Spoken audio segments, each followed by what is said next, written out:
Welcome to Conveyancing Matters with Lorraine and Stu. Join us for a chat about all things property. Hey Stu, good to see you. So, bit of controversy. Good old Russell Quirk in Property Industry Eye. Are conveyancers a law unto themselves? That was the question he posed, and concluded really that conveyancers were probably a bit superfluous to requirements, and it should all be done under the estate agent's roof. I don't want to misrepresent what he said, but and I think this is one, Stu, where you and I could rabbit on and do a series of these for about 2 or 3 hours, but I don't think we want to subject our lovely viewers to that. So Russell's proposition is, what do conveyancers do all day? What place do they have in the conveyancing process, and why don't we do it all under one roof? So what's your view? Let's pick a few of Russell's arguments and see what we think about them. Oh goodness me! Yeah, where do we start, Lorraine? It's an interesting article. I know Russell fairly well, so no doubt he's caught in some PR from both sides of the industry with the estate agency and lawyers. What do we do all day long? Where do we start? Where do we start with that question? The job of a conveyancer is, it's not a 9 to 5. You'll be in the hours, all hours. Your communication sort of mediums now are unbelievable. We have case trackers, mobiles, emails, Christ knows what. So, the levels of communication, the levels of service that we give to a client now are far, far, far and away what they were maybe 10 years ago. Yeah. Couple that with the legal due diligence, the regulation that's increased, from money laundering to ID check-in. Where do I start in terms of what we do? Do I ever think that estate agents will carry out conveyancing? No.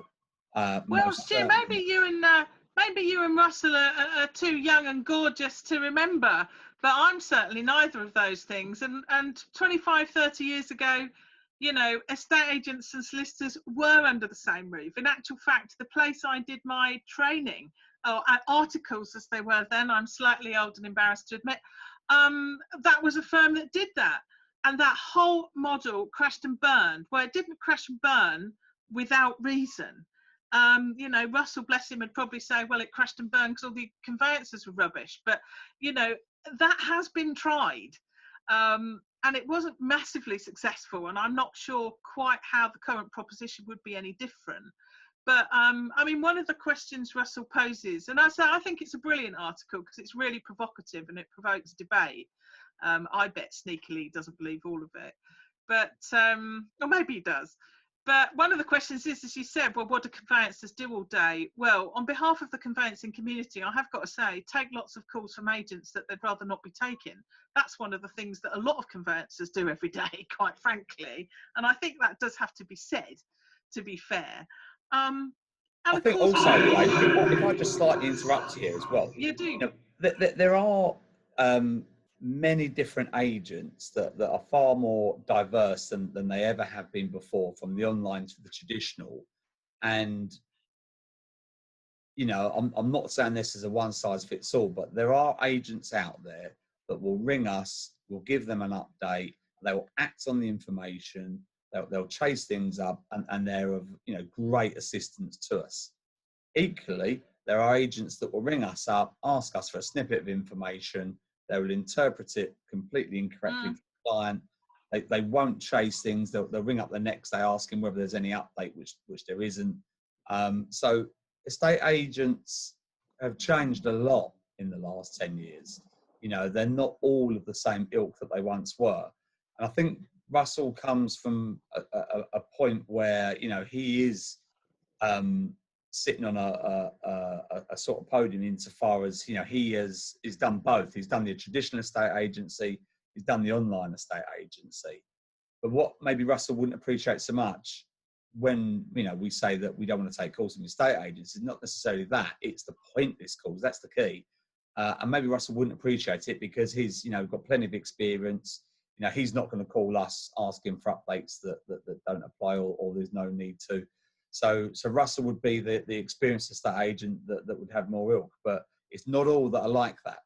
And, you know, when it comes to sort of acting for a client, first of all, they're not consumers, customers, they're clients. You know, we have a service agreement that we will enter into with that client at the forefront, where we offer legal due diligence on the transaction that they're about to undertake.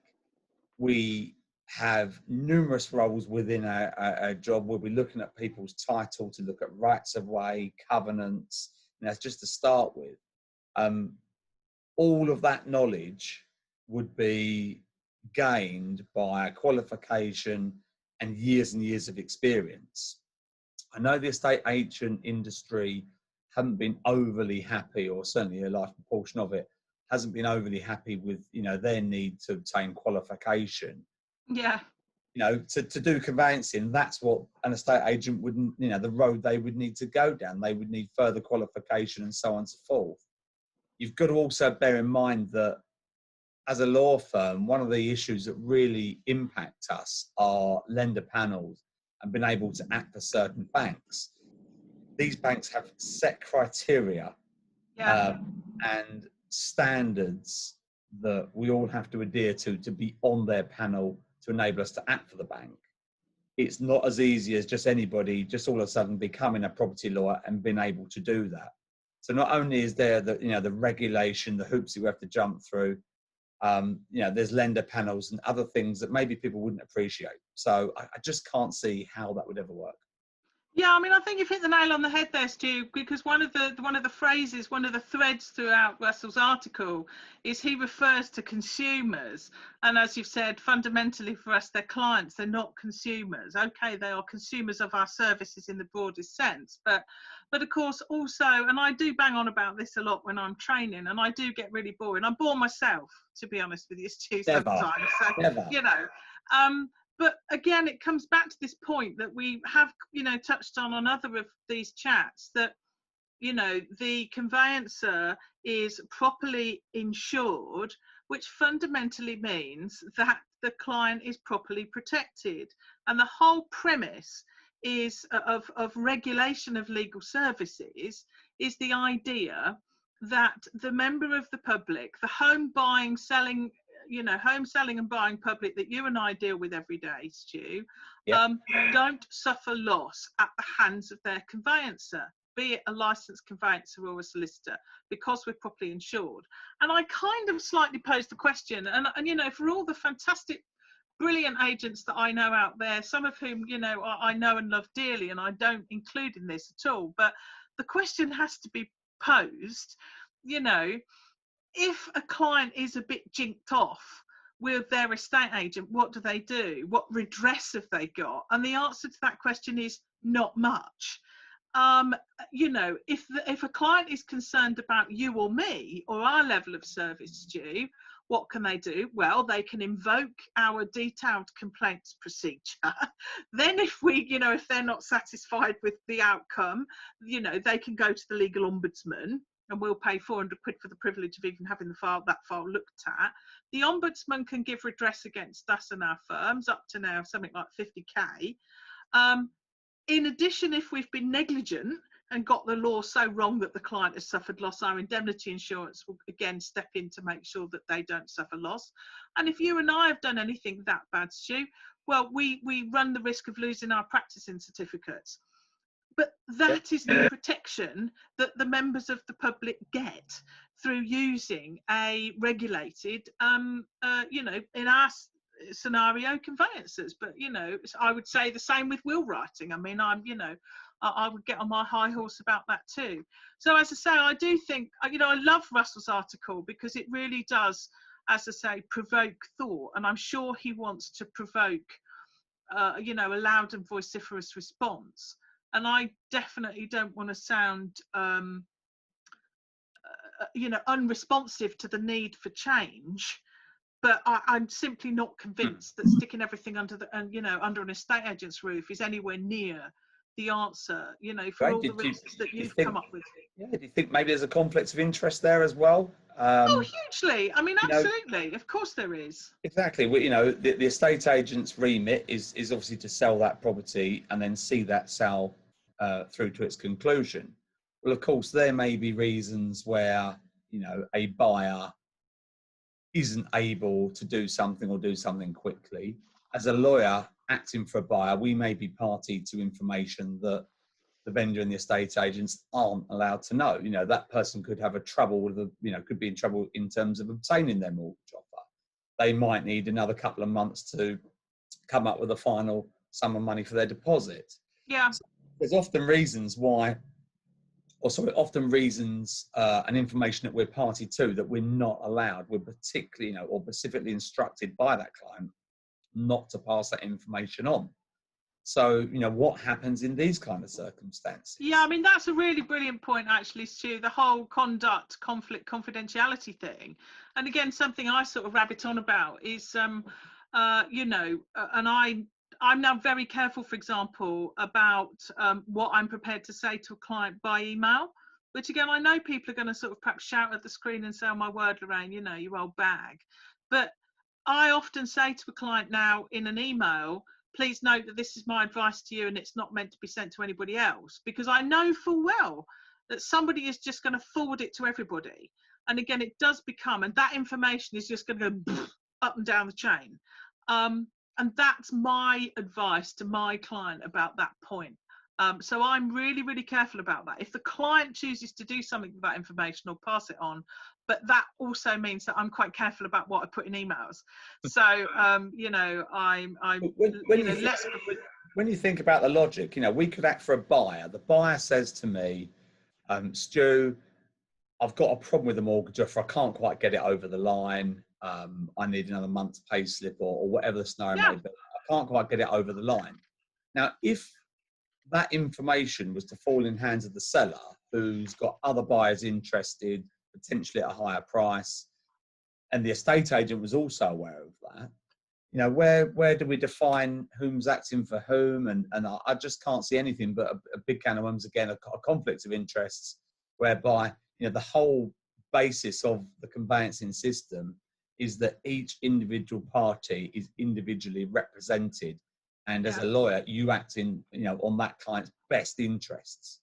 That has to be the core of what we do. You know, we're always acting on behalf of the client, you know, to the best of their interests. So for me, it's always going to be law firms in general that are active for clients carrying out conveyancing. Will there ever be a scenario maybe in the future that conveyancers become more intertwined with regards to the moving process? That's a possibility. Could you find maybe conveyancers partaking in removal arrangements, survey arrangements, possibly in the future?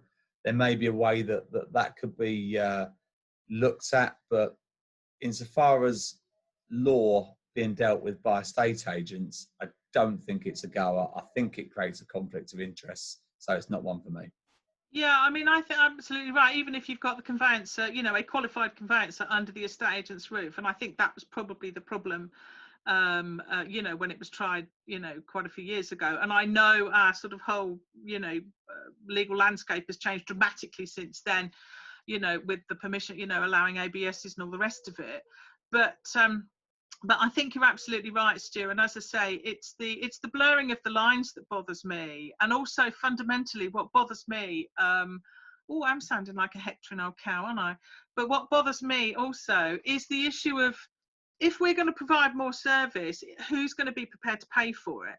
I mean, one of, you know, the absolute things that I kind of agree with Russell about in general terms is, you know, level of quality of conveyancing service. And, you know, I have to say that, you know, I've been in the business a long time now, and conveyancers have been their own, generally have been their own worst enemy on this. You know, they have allowed a race to the bottom in terms of fees. Therefore, you have got conveyancers who have got too much work, probably with not enough people doing it. That's what creates a logjam in terms of progress and communication. And actually, I also have to say, and I'm kind of prepared to say, I don't mind being argued. Somebody can argue with me if they want, but one of the reasons that some conveyancers have allowed that downward pressure on their legal fees is because of the damned estate agents saying to clients, "Oh, they're charging too much. Go to them." We've just allowed the agents in many ways to kind of get the upper hand, which also sort of slightly bothers me about the premise of Russell's argument. But what I do think is a really important point that we should all be thinking about, and I feel quite strongly that this isn't conveyancer versus agent, and this discussion that Russell, I think, is quite rightly provoking, shouldn't polarize people's attitudes. It shouldn't be conveyancer versus agent. It should be, how can we find the means of communication? Because fundamentally, there are still up and down the country, hundreds of conveyancing firms and hundreds of local independent estate agents that communicate perfectly well. And to kind of arc back to where you started, Stu, it's all about dialogue. I've worked with agents over the years. If I know that I need them to give me a bit of a hand to perhaps push something along, find out some information, I can ring them that they're going to tell me something relevant, or they're going to help me move things along, and that is invaluable to the process. I'm afraid, I hate to say it, but an inexperienced agent giving me a ring saying, "Well, your local search arrived this morning, are we exchanging today?" without understanding that I need to analyse what's in the search, and that might raise half a dozen more inquiries. That can be one of the problems. But I think it's all about positive communication and dialogue, and I think that's what we ought to be promoting, really. Where the line becomes blurry as well is that if you were to try and explain the conveyancing process to somebody, it's not it's not a one size fits all. So when we talk about searches, often we get asked, are the searches back? Well, there's 3 or 4 different searches depending on the geographical location of the property. So it's not just one, there's potentially 4. Now, any one of those 4 searches may give rise to a separate issue that we need to cover, potentially raise inquiries on. So somebody could say, have you received answers to inquiries? And at that given day, yes, I have, but answers to the inquiries that I'd raised presently, I could then receive a search result that may mean I need to raise more inquiries. I could receive a mortgage offer whereby there's a valuation report that mentions an extension, blah, blah, blah. I may need to raise more inquiries again. I could carry out a final report to a client. They all of a sudden could mention the fact that there's somebody else living in the property that hadn't already been disclosed. I may then have to raise further inquiries again. So it's very difficult to sort of pigeonhole each part of the process and make it easy. It's not easy. It's a difficult job carrying out conveyancing. It's more than, just looking at the transferring a piece of land from one person to another. We have to investigate not just the title, the vendors, the actual, our clients ourselves in terms of money laundering and ID. So, it's a long-winded process. It needs reform, most certainly, but I don't think this is the answer to the problems that we have. No, I agree with you there, Stu. Maybe we'll invite Russell along, and he can give us his views face to face. Well, at least Zoom to Zoom, if not face to face. So, we'll wrap up this Conveyancing Matters there, Stu, and no doubt this discussion will run and run, is my bet. Definitely. Take care, Lorraine. And you. Bye.